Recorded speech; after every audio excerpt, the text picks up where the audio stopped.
Salam sejahtera untuk kita semua. Merdeka!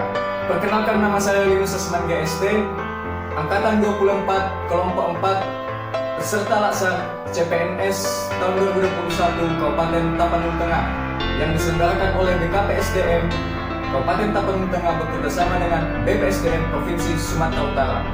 Baiklah, di kesempatan ini saya akan membuat video mengenai kesiapsiagaan bela negara. Kesiapsiagaan bela negara adalah suatu keadaan siap siaga yang dimiliki oleh seseorang, baik secara fisik, mental, maupun sosial, dalam menghadapi situasi kerja yang beragam, yang dilakukan berdasarkan kebulatan sikap dan tekad secara ikhlas dan sadar, disertai kerelaan berkorban sepenuh jiwa raga yang dilandasi oleh kecintaan terhadap Negara Kesatuan Republik Indonesia berdasarkan Pancasila dan Undang-Undang Dasar tahun 1945 untuk menjaga, merawat, dan menjalani kelangsungan hidup berbangsa dan bernegara.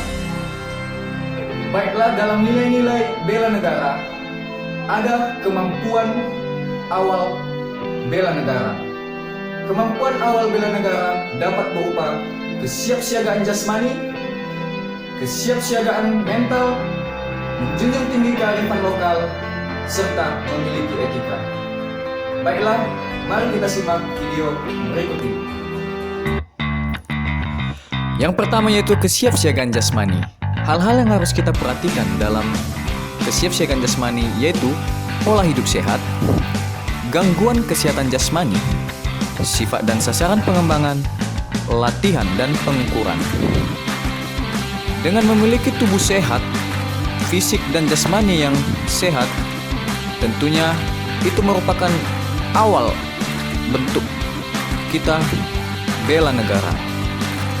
Bentuk implementasi kita dalam mewujudkan bela negara salah satunya yaitu dengan memiliki tubuh yang sehat.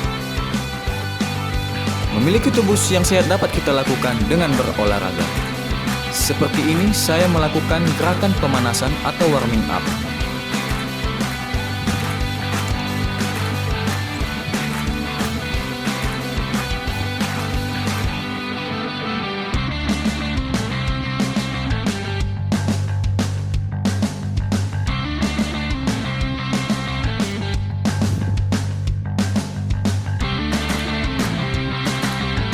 Melakukan pemanasan merupakan hal yang perlu dilaksanakan sebelum memulai olahraga.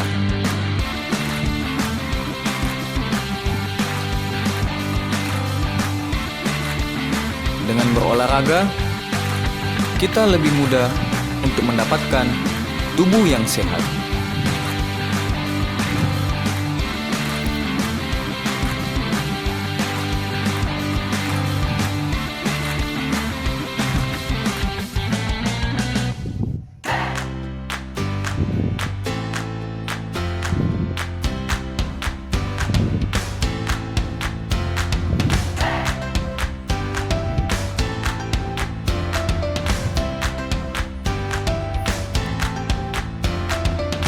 Di sini saya melakukan gerakan jalan di tempat yang merupakan salah satu gerakan yang ada dalam baris berbaris. Sebagai ASN khususnya, kita harus mengetahui peraturan baris berbaris. Di sini saya melakukan gerakan squat jump, gerakan push up, yang mampu membentuk tubuh kita menjadi lebih sehat dan bugar.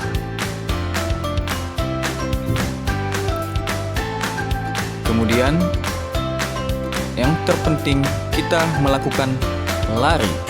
Di sini saya melakukan lari jarak 10 meter dengan 3 putaran maksimal 9 menit.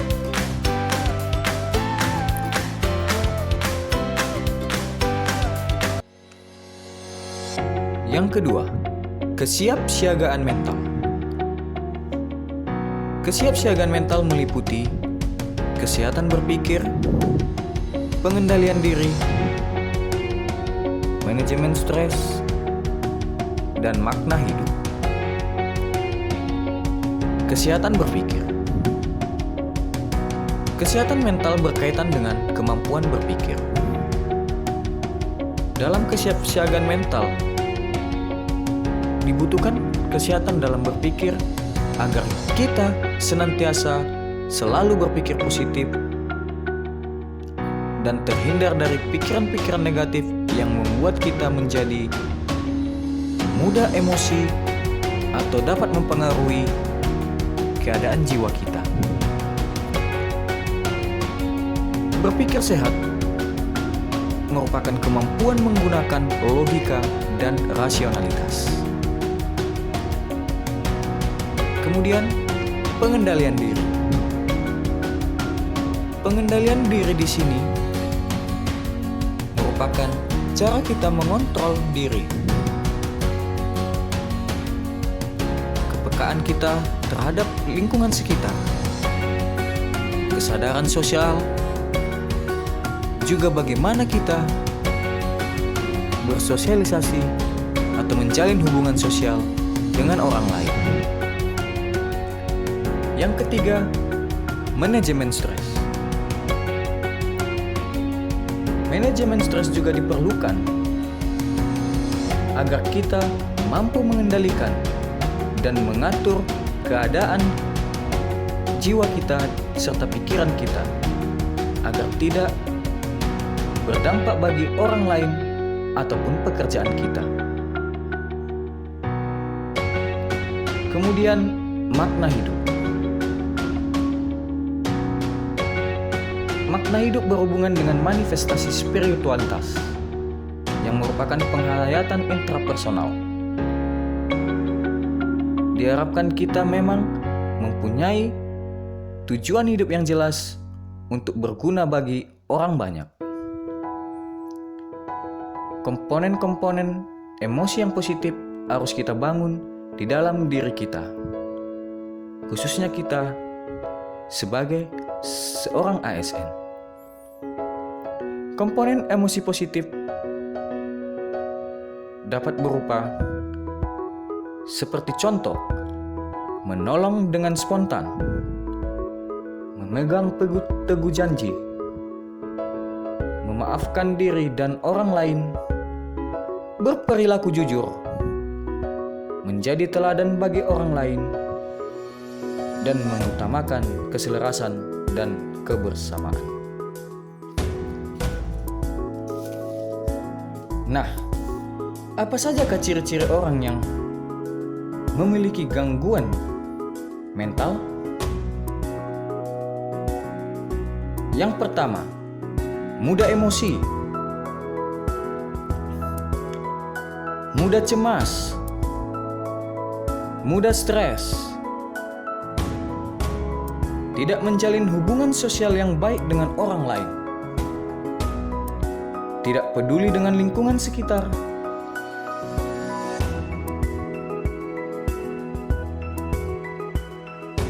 itulah contoh-contoh ciri-ciri orang yang memiliki gangguan mental. Maka dari itu, kita diharapkan untuk memiliki mental yang kuat, khususnya kita sebagai abdi negara dan pelayan masyarakat.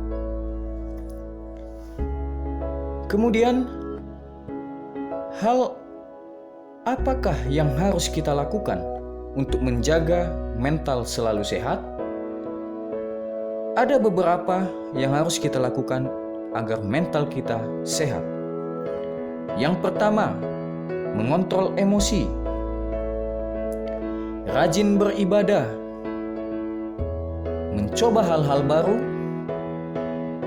bersosialisasi dengan orang lain, olahraga, mudah senyum, dan melakukan hobi yang positif yang dapat membuat kita lebih bahagia. Dan tidak lupa, kita harus mempunyai istirahat yang cukup. Bersosialisasi di masa pandemi ini dapat dilakukan dengan media-media seadanya. Seperti kita masih dapat berdiskusi dengan menggunakan Zoom dengan teman-teman, sehingga kita tetap menjalin komunikasi yang baik demi keperluan pekerjaan kita atau lain-lainnya.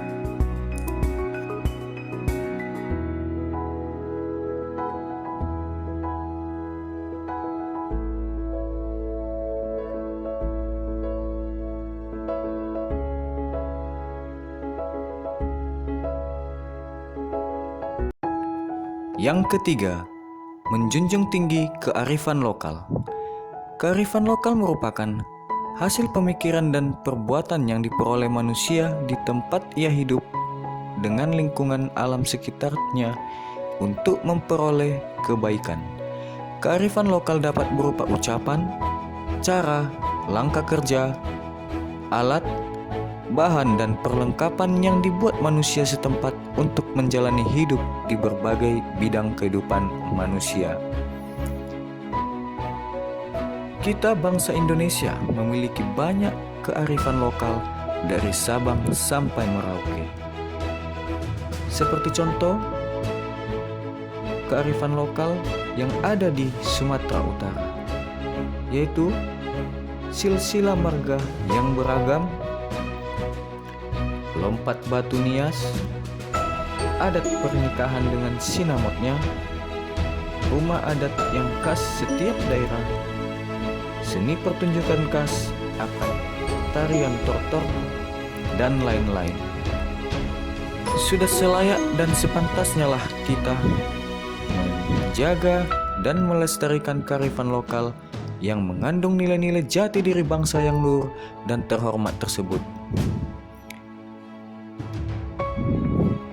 Menggunakan pakaian batik merupakan salah satu contoh menjaga kearifan lokal. Selain karena cinta akan tanah air, dengan mencintai produk asli tanah air, memakai batik juga merupakan salah satu cara kita menjaga dan melestarikan budaya serta warisan lokal Indonesia.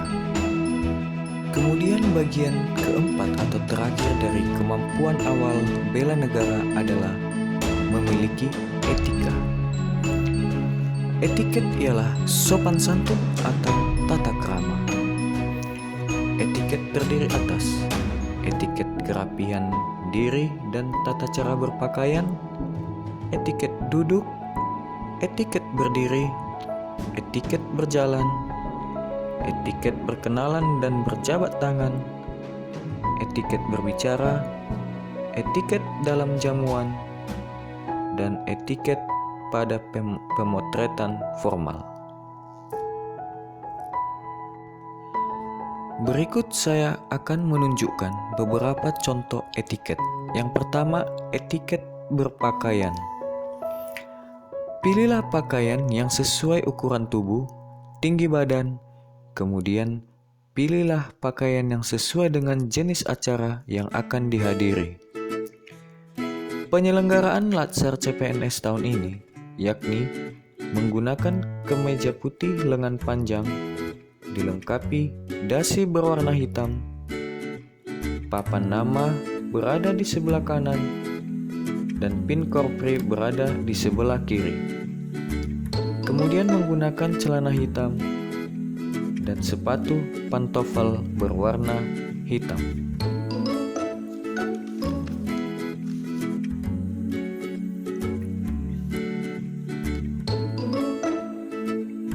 Kemudian, etiket duduk. Bagi pria, sebaiknya duduk dengan postur tubuh yang tegak dan posisi kaki tidak boleh terbuka lebih lebar daripada bahu. Apabila membawa tas, letakkan tas di samping kiri bersandar di kaki kursi. Saat duduk dilarang menyilangkan kaki. Jika terasa lelah, posisi kaki kiri bisa diposisikan di belakang kaki kanan atau sebaliknya. Etiket berjalan. Pada saat berjalan, sebaiknya dilakukan dengan langkah yang wajar. Posisi badan tegak, tidak diperkenankan memasukkan tangan di saku, celana maupun baju. Etiket berkenalan dan berjabat tangan. Saat berpapasan haruslah ramah dan penuh senyum.